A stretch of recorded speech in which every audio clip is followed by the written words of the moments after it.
अरे अब सुंदर खूबसूरत बीवी की चाह किसे नहीं होती, लेकिन क्या हो जब बीवी की खूबसूरती ही पति के लिए सर दर्द बन जाए। देखिए जरा। चलो ना कहीं घूमने चलते हैं।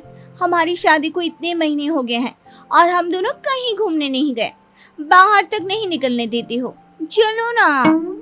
अब आज नहीं, फिर कभी चलते हैं। आज ना मुझे बहुत काम है। वैसे तुम्हें कितनी बार बोला है घर से बाहर जाने का ना सोचा करो। तुम नहीं जानती दुनिया कैसी है। तुमसे जब भी कहीं घूमने जाने के लिए बोलती हूँ तुम यही बोलती हो। अरे तो फिर कब चलेंगे? और कैसी है दुनिया ये देखूंगी नहीं तो पता कैसे चलेगा। स्कूल से निकली ही थी कि पापा ने बालिग होते हुए भी शादी करवा दी। कहीं जाने को कहो तो कहते थे दूल्हे के साथ जाना, और अब दूल्हा भी ऐसा ही मिला है। पत्नी को रोता देख पति को दया आ जाती है। सच में आज बहुत थक गया हूँ। ऐसा करता है कल चलें? ठीक है, लेकिन कल के बाद कोई बहाना नहीं, समझे ना। पति परेशान रहता है। सोचता है भला की खूबसूरत बीवी को अगर बाहर ले जाएगा और कहीं दुनिया की नजर लग गई तो? अरे कोई मेरी बीवी को बहला कर मुझसे दूर कर देगा तो क्या?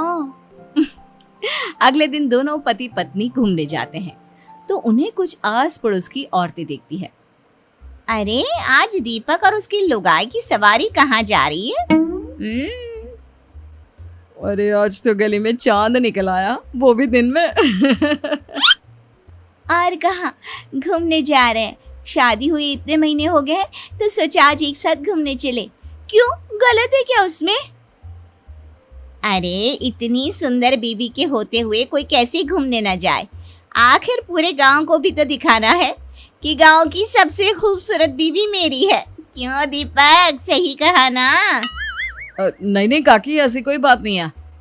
कौन अपनी बीवी की खूबसूरती की नुमाइश करता है? अरे तो क्या हुआ अगर वो सबको दिखाना चाहता है। वैसे भी हर आदमी की किस्मत थोड़ी ना होती है दीपक की किस्मत जैसी कि सबसे खूबसूरत लड़की उसकी बीवी बन जाए। काकी ऐसा ना बोलो। मैं जितनी खूबसूरत हूँ ना, मेरा दीपक उतना ही समझदार और सुलझा हुआ है। उसने मुझसे शादी मेरी खूबसूरती देखकर थोड़ी ना की थी, अपने लिए मेरा प्यार देखकर किया। क्यों दीपू, सच कहा ना मैंने? हाँ बिल्कुल सच मेरी बुलबुल। कुछ दिनों बाद पति अपने दफ्तर काम पर जाता है। मैंने सुना है वो अपना दीपक नहीं है, उसकी शादी हमारे गांव की सुंदरी कोमल से हुई है। क्यों सच्ची? ऐसी बात है तो दीपक की तो लॉटरी लग गई। अरे क्या किस्मत है उस लड़के की, इतनी अच्छी नौकरी और घर में सुंदर सी छोकरी। अरे लड़के की तो लाइफ सेट है।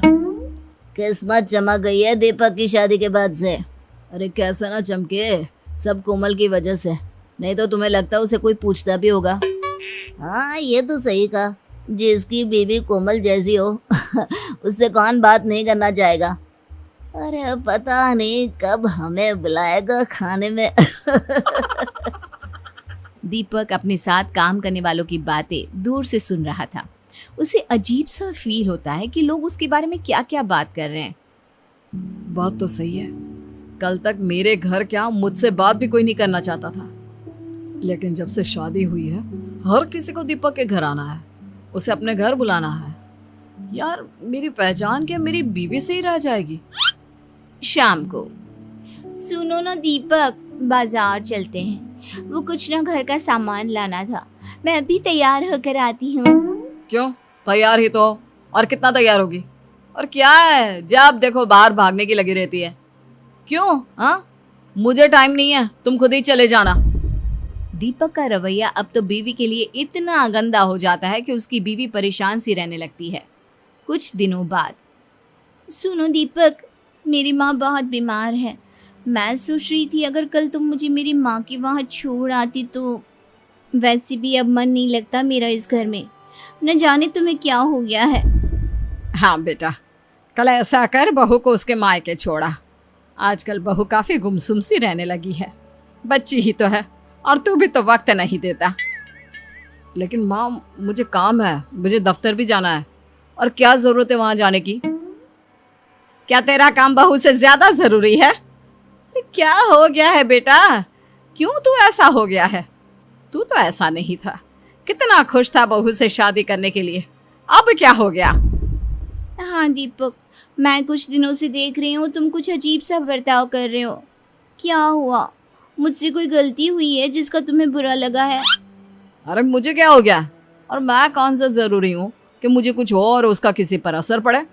कोई बात नहीं है, मुझे बस टाइम नहीं है, तुम खुद ही अपने मायके चली जाओ, और अब मैं इस बारे में किसी से बात नहीं करना चाहता। पता नहीं क्या हो गया है इस लड़के को, पहले तो ये ऐसा नहीं करता था। वही तो माँ जी, मुझे भी समझ में नहीं आ रहा कि ये ऐसे क्यों बात कर रहे हैं। पहले तो कभी ये इतनी छोटी छोटी बातों पर गुस्सा नहीं करते थे। अगले दिन बीवी अपने मायके के लिए निकल रही होती है कि वो पति से मिलने उसके दफ्तर जाती है। पता नहीं, शायद ऑफिस में कोई प्रॉब्लम हो। माँ से मिलने तो जा रही हूँ, लेकिन एक बार इन्हें बता देती हूँ। कल से तो बात भी नहीं की है इन्होंने। बीवी जैसे ही ऑफिस में जाती है सभी उसे देखने लगते हैं। तभी वो पति की कैबिन में जाती है, जहाँ अब तुझे क्या हो गया? तू अपनी बीवी से बात क्यों नहीं कर रहा? भला कोई अपनी इतनी सुंदर बीवी से नाराज रह सकता है क्या? वही तो, तू हमें बता, जो भी बात है हम तेरी मदद करेंगे। अरे क्या मदद करोगे जब परेशानी की जड़ ही मेरी बीवी है? ये सुनकर बीवी के पैर के नीचे से जमीन खिसक जाती है। लेकिन वो कैसे? तेरी बीवी तो सुंदर है और तुझसे बहुत प्यार भी करती है, तो परेशानी कैसी? उसकी खूबसूरती ही तो परेशानी है। मैं जब भी उसके साथ कहीं जाता हूँ ना, तो लोग मुझे ऐसे देखते हैं जैसे पता नहीं क्या देख लिया हो। शुरू में तो मुझे अच्छा लगता था, लेकिन जब लोगों के मन की बात जानी ना कि असली बात क्या है, तब मुझे बहुत बुरा लगा। लोग मेरे बारे में एक ही चीज़ सोचते हैं कि मेरी कितनी अच्छी किस्मत है, मुझे कोमल जैसी खूबसूरत बीवी मिली। लोगों को यकीन नहीं होता कि मेरे जैसे को कोमल जैसी बीवी मिल सकती है। लोगों को ऐसा लगता है कि मैं कोमल के लायक नहीं, मैंने कोमल को फंसाया है। सब जगह बस कोमल कोमल कोमल। कोमल के आगे तो मेरा कोई वजूद, कोई पहचान ही नहीं है। अगर कोमल मेरी बीवी नहीं होती ना, तो आज मेरी जिंदगी ऐसी नहीं होती। मुझे कभी कभार ऐसा लगता है जैसे मैंने अपनी जिंदगी में कभी मेहनत ही नहीं करी, सब काम कोमल की खूबसूरती ने करा है। मेरी मेहनत की तो कहीं बात ही नहीं आती। कोमल पति की बात सुनकर रोने लगती है। तभी उसके दोस्त की नजर कोमल पर पड़ती है। अगर सारी परेशानी की जड़ मैं ही हूँ, तो मैं अपना चेहरा प्लास्टिक सर्जरी से खराब करवा लेती हूँ। हाँ, यही ठीक होगा, और अच्छा ही हुआ तुमने सुन लिया, वरना मैं तुम्हें ये सब कभी नहीं कह पाता। कोमल वहां से जाने लगता है कि रुकिए भाभी, कैसी बात कर रही हैं आप? सभी दोस्त मिलकर पति को समझाते हैं और फिर मुझे माफ कर दो। पति के लिए पत्नी की तारीफ और पत्नी के लिए पति की तारीफ ही असली सफलता है। मुझे माफ कर दो।